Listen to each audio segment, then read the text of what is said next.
Pessoal, estamos aí de volta, frente B, apostila 4, aula 14 que nós vamos trabalhar hoje, página 16, abram lá a apostila de vocês. Bem, galera, hoje nós vamos dar um en passant, ou seja, uma passada sobre indústria, né? Indústria mundial. Vou dar um conselho para vocês, assistam a aula e na sequência leiam lá a apostila, mas pelo menos o material ali, achei que eles gastaram muito tempo com a parte de fatores locacionais, que a gente vai ver no final dessa aula, né? E deixaram um pouco de lado algumas outras questões um pouco mais importantes. Eu não devo comentar com vocês, gente, as áreas de produção industrial, que estão ali, os espaços industriais, na página 18, tá? De forma, talvez, específica na aula com itens sobre isso. Vou estar comentando sobre essas áreas ao longo da aula, então não se assuste nesse sentido, tá? Mudei um pouco a posição dos conteúdos, então, por exemplo, essa parte, talvez você vai ficar aí meio nervoso tentando achar, ela está ali na página 18, tá bom, gente? Na parte de evolução, então, formas de produção de manufaturas, está lá em evolução da indústria, para você não se perder. Então, vamos lá, gente. Aí você pergunta, mas por que você colocou isso no início e não onde está conforme na apostila? Porque, na verdade, fica muito difícil eu trabalhar a indústria, gente, se não falar inicialmente da forma com que o homem, ao longo da história, produziu as suas manufaturas. Então, bens é uma produção que o homem faz desde o seu surgimento, desde que o homem é homem, né? Então, o homem lá atrás da pedra lascada, o homem da pré-história, gente, ele fazia justamente isso. Ele lascava a pedra e produzia uma manufatura. Que manufatura era essa? Ponta de flecha, tá? Todos os povos indígenas brasileiros e mundo afora têm uma produção artesanal de bens para o seu dia a dia. Claro que numa civilização isso se tornou uma fonte de renda e uma especialização de um grupo de pessoas que vai ser o artesão e o seu aprendiz. Então, o sujeito faz lá pote de barro, o sujeito faz vaso. Então, ele vai ensinar isso para alguém, para um auxiliar, certo? E ele vai, então, depender da produção, por exemplo, de vaso feito de argila, tá? Esse artesão, ele tem uma limitação tecnológica, né? Ele não vai ter aqui maquinário sofisticado envolvido e também de produção, ele não vai produzir em grandes quantidades. Ainda fazemos produção artesanal? Sim, gente, fazemos, principalmente para artigos de luxo. Então hoje não é só mais aqueles produtos, gente, da feirinha que você tem em Curitiba, mas eu tenho produtos de luxo, carros, há marcas específicas que são 50, 100 carros no ano, são montados artesanalmente. Então, essa é uma produção que nós ainda utilizamos e convivemos com ela. Seja em produtos simples, feirinha lá no Largo da Ordem, seja na forma, tá, de artigos de luxo. Segunda forma de produção, ela vai surgir, gente, ali na Idade Moderna, então nos séculos 17 e 18, que é a manufatura. Então o homem descobre, se ele coloca um monte de gente repetindo tarefas, por exemplo, tecelões fazendo tecido, ele pode então gerar ali uma baixa de custo na produção de tecido, se ele colocar todos esses artesãos, fornecer a condição para que todos trabalhem ali num processo mais industrial, né, de divisão de trabalho, com uso intenso de mão de obra. Então, nós chamamos isso de manufatura. Ainda a manufatura no mundo? Sim, gente. Quando você pega o seu celular, quando você abre lá o seu computador, você está em mãos, está utilizando algo que veio de um processo manufatureiro lá na Ásia. Todas as placas, todos os circuitos integrados são feitos manualmente lá na China, na Malásia, em Taiwan, na Coreia, tá? E por último, que surgiu a partir do século XVIII, metade do século XVIII, a maquinofatura. Então, aqui eu tenho o uso de máquinas. Essas máquinas podem ter o mais diferentes tamanhos, gente. Seja ela um tear automatizado, tá bom? Seja uma refinaria. Uma refinaria de petróleo é uma máquina única, tá? Então, o uso intenso de máquinas é onde entra a nossa indústria, tá? Bem, gente, com o surgimento das máquinas realizando o trabalho, coisa que até então não era feito, nós temos os chamados saltos técnico-científicos, né, o salto técnico-científico e a indústria, e esses saltos divididos em 3 revoluções industriais, ou seja, o homem começa aos poucos a abandonar as formas tradicionais e passa a utilizar máquinas que façam o trabalho por ele.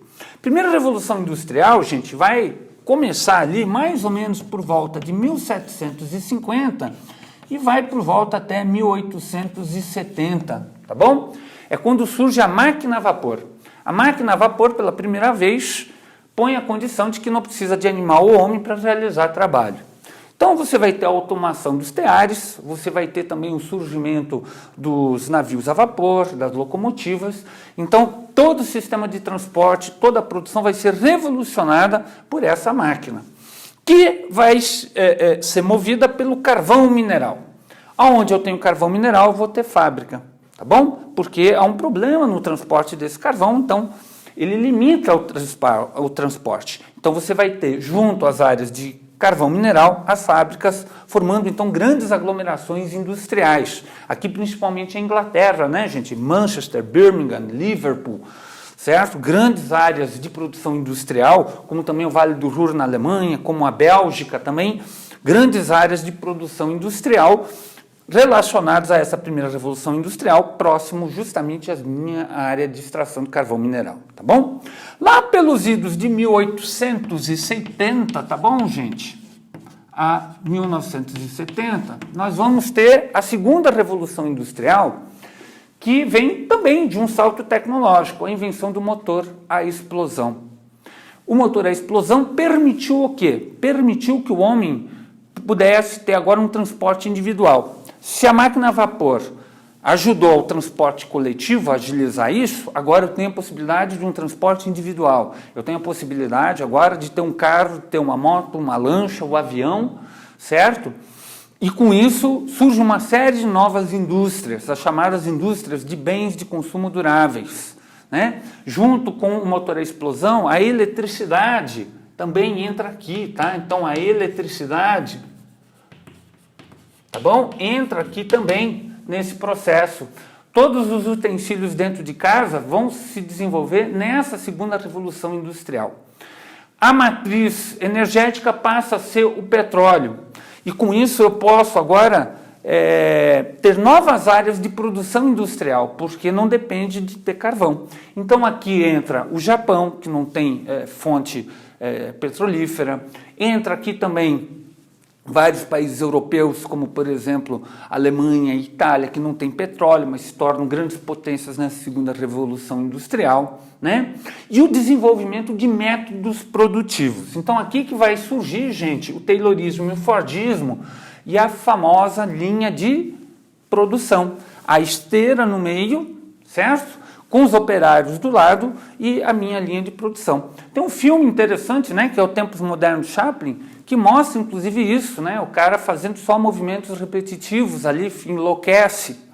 Por quê? Porque eu tenho um sistema nesse sentido em que eu dou emprego a pessoas com salário baixo, né, mas que fazem atividades simples, repetitivas e garante, de certa forma, um certo pleno emprego nesse sistema, nesse processo aqui. Tá? A Revolução Industrial vai até 1970, quando então, gente, nós vamos ter a terceira Revolução Industrial.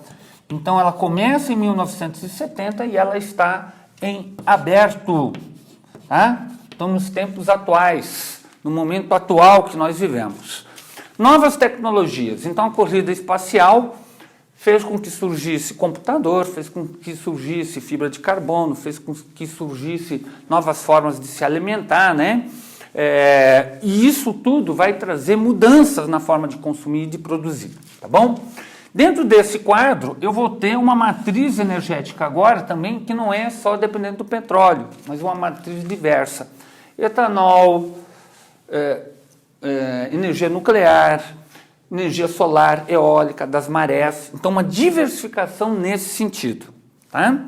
A forma de produzir muda também. Entra o toyotismo, que é um sistema muito mais complexo do que o Taylorismo e o Fordismo. O Taylorismo e o Fordismo, eu dividia a minha produção em tarefas simples e aí o sujeito executava aquilo. Aqui não, aqui eu tenho uma entrada feroz de robôs na produção, da informatização, eliminação de parte da mão de obra, e por isso nós vamos ter um forte desemprego estrutural. Então, a pessoa era, por exemplo, soldador, e agora não precisa mais, porque o robô faz a solda, né? Então, esse sujeito vai ter que se requalificar e se recolocar no mercado, é o que a gente chama agora de desemprego estrutural.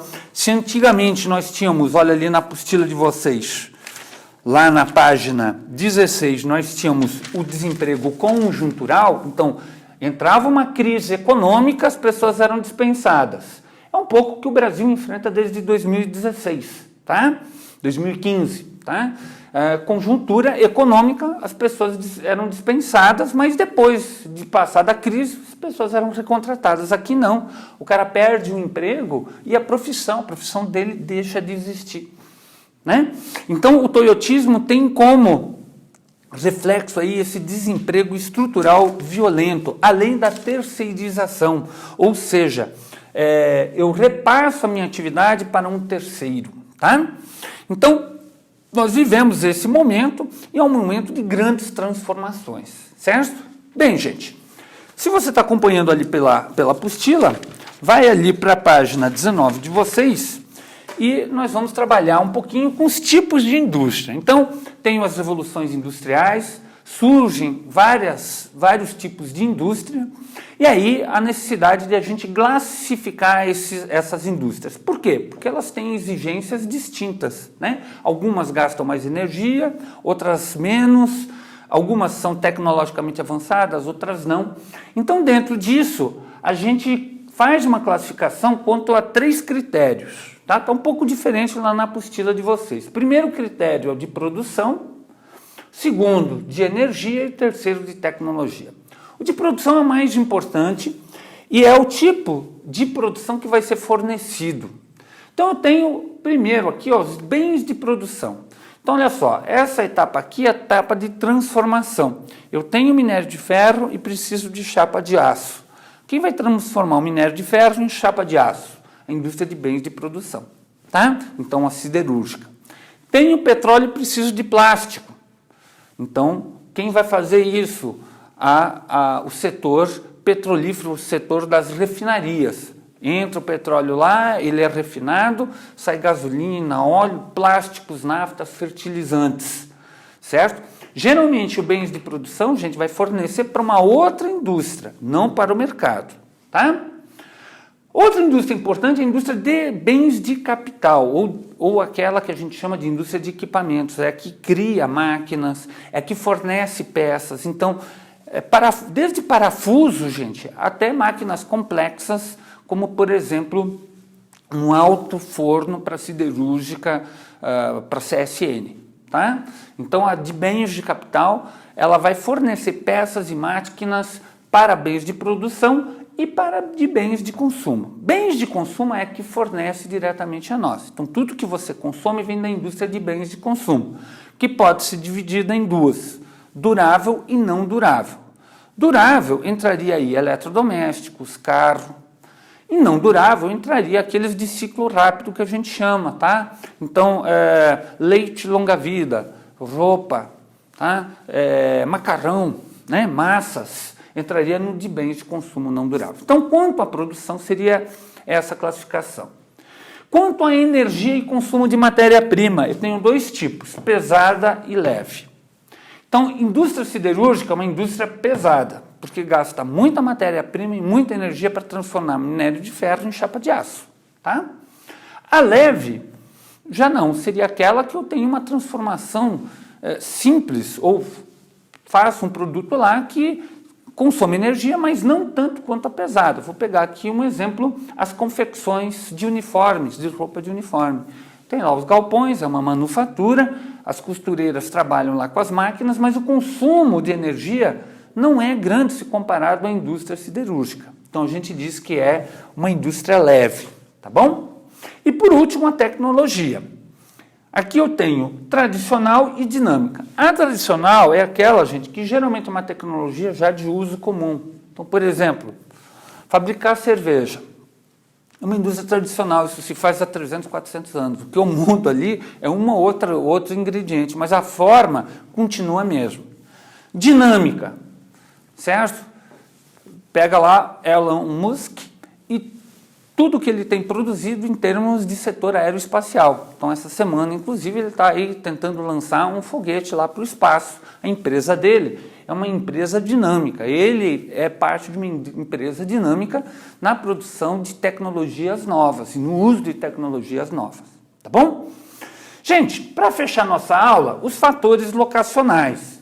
Então, olha só, a apostila de vocês, como eu falei, um pouco complicado ali, porque eles começam com os fatores locacionais. Então, começa com capital, mão de obra, terceirização, enfim.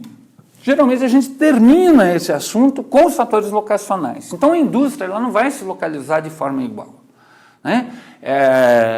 Ela está espalhada no planeta e ela está espalhada de forma a justamente aproveitar algumas questões de cada ponto da Terra. Então, por exemplo, uma indústria se instala no Brasil, não é para desenvolver tecnologia, mas é para aproveitar elementos nossos aqui, como, por exemplo, mão de obra barata, abundância de matéria-prima, abundância de fontes de energia, água, por exemplo, tá? E dentro do nosso território também não vai se instalar em qualquer lugar, vai escolher alguns lugares. Então, por exemplo, São Paulo é uma área mais industrializada, Minas é uma área mais industrializada, onde nós estamos é uma área mais industrializada, mas já o centro-oeste e o norte não. E no mundo é a mesma coisa. Então você tem hoje a China, é um país industrializado, do lado ali de países que tem muito pouca indústria. Tailândia quase tem muito pouco, né? Camboja tem muito pouco, tá? Já a Índia tem indústria, mas uma indústria um pouco diferenciada, certo? Em relação ao restante do mundo. Então, os fatores locacionais vão determinar qual tipo de indústria e aonde é que eu vou instalar. Primeiro fator é matéria-prima, então proximidade de matéria-prima. Isso aqui já foi extremamente importante na primeira Revolução Industrial. Mas hoje eu posso transportar essa matéria-prima. Mas, de qualquer forma, algumas indústrias que é importante estar próximo. Por exemplo, siderurgia e a região de Belo Horizonte. Tem extração lá de ferro e, por isso, eu tenho indústria siderúrgica lá instalada. A minha infraestrutura, então, a energia que eu tenho, sistemas de comunicação, né, também é importante. Não adianta eu instalar a fábrica na Amazônia e não ter energia, não vai adiantar para nada. Tá? Formas de financiamento. Então, quando fala de indústria, é um planejamento de longo prazo. Como é que eu vou financiar toda a instalação, a execução do projeto, né? E o tempo que ela vai me dar, aquela fábrica vai me dar de retorno financeiro. Quando é que ela vai me dar retorno? Vou pegar um exemplo. A Renault no Brasil demorou 20 anos para que ela finalmente conseguisse se pagar e dar lucro efetivo para a Renault. Tá? Mão de obra, não só barata, como especializada. Onde é que eu tenho uma mão de obra especializada? Tá? Às vezes eu não quero mão de obra barata, eu quero especializada porque eu estou desenvolvendo um novo produto. Né? Quero pôr o homem lá no espaço, então vou ter que procurar gente especializada nisso. E daí vai ser uma mão de obra mais cara. Taxas e impostos. Certo? O que está ali pesando sobre a minha produção, o que está sendo cobrado ou não, aqui entra principalmente o governo. Sistemas de transporte, trazer a matéria-prima, escoar a matéria-prima. E a proximidade de mercados. Então, se eu estou próximo a uma área de consumo ou não, né? Isso também é levado em consideração na hora que eu vou implantar uma indústria. Tá? Então, gente, seria isso, em termos de indústria. Como eu falei para vocês, é bastante coisa. Dá uma relida lá na apostila, tá bom? Marca novamente ali os pontos que eu mostrei para vocês, onde na sequência, né, da apostila que vocês precisam dar uma olhada. E no final disso, façam ali os exercícios, tá? Que vão ajudar vocês, principalmente a fixação. Tá bom? Gente, um forte abraço. Mantenham-se em casa, se cuidem. Até mais.